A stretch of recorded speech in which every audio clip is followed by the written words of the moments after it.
جای این دشت‌های خالی 5,500 سال پیش شهری بزرگی بود.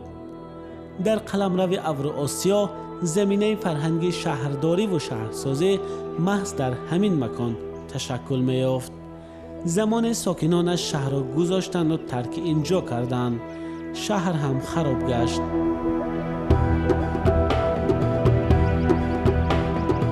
با گفته تاریخ نگاران در این شهری کنون زیر خاک تمام بخش‌های خواجگی قشلاق از قبیل کلالگری، چارواداری، هنرمندی و کشاورزی رشد می‌کرد.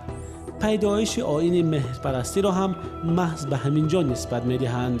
در این بینایی که ما قرار داریم یک بینای مذهبی معموری سرزمین باستان بوده.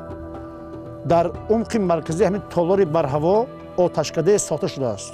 یعنی یکی از نشانه آیین مهرپرستی در بین تالار بزرگ که ما قرار داریم همین آتشکده است که در عمق مرکزی آن آتش افروخته میشد. آتش این آتش عادی نبود، این تمثال خورشید مهر بود. شهر چند هزار سال زیر خاک بود تا زمانی که یک ساکن محلی از حولیش تبر برنجی پیدا نکرد. یادگاری عهد قدیمی کشاورزی سرزم که هنوز سالهای 70 قرن گذشته از جانب ساحل محل اشرف تایلانوف و نخست محقق آن استاد عبدالرحمن اسحاقوف کشف کرده شده بود و طی 42 سال است که در این یادگاری پژوهش‌های باستانشناسی گزارنده می‌شود.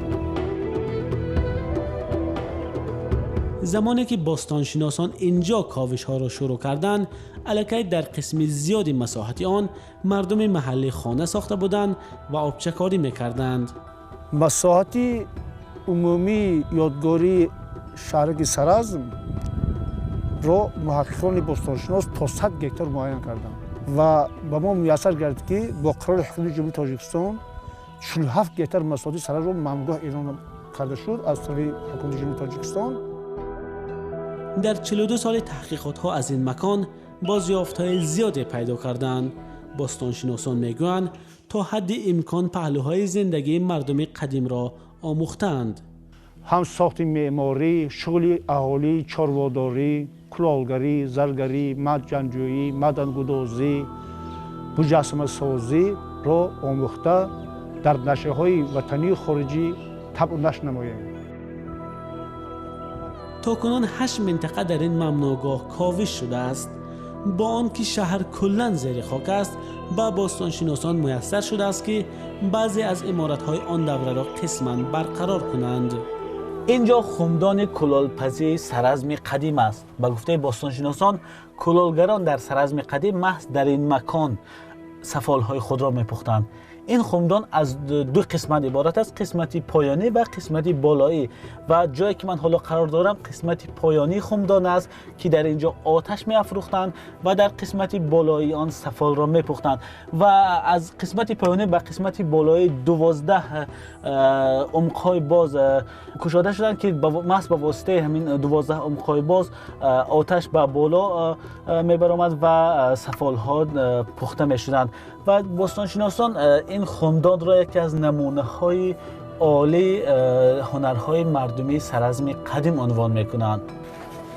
واقعا برآمدن از این خمدان خیلی مشکل است چون دهانه آن خیلی تنگ است و من هم حیرانم که سرزمین چگونه به اینجا وارد شده آتش می‌افروختند. یکی از بازیافت‌های نادر شهر پیدا کردن قبر ملکه سرزم بوده است. ملکه سرزم در شکل بطن مادرین دفن کرده شده با پیراهن‌های خویش، چون پیراهن چیزهای ارگانیکی که فرسوده میشوند در شبت استخوان‌ها آن باقی مانده است و در آن آرایش‌ها از سنگ‌های گرانبهای عقیق، لاجورد، فیروزه و یک چند شده‌های طلایی در موی سری بانو را آرایش میداد دفن کرده شده است.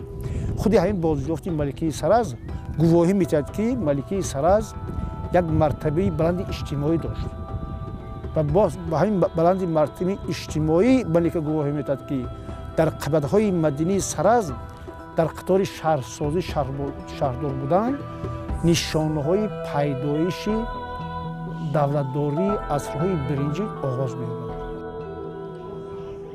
یونسکو سال 2010 سرازم را یکی از اولین شهرهای آسیای مرکزی اعتراف کرد. تاجیکستان در سال 2020 5500 سالگی سرازم را جشن میگیرد. مهمانانی که از اینجا دیدن میکنند میگویند هنوز شرایط سیاحی مهیا نیست.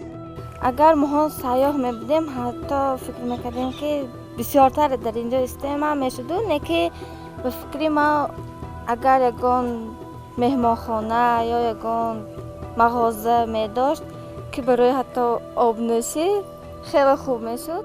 اینجا خانه های استقامتی سرازمی ها. مهینه با شوق به دوگانش از تاریخ سرازم قصه میکند.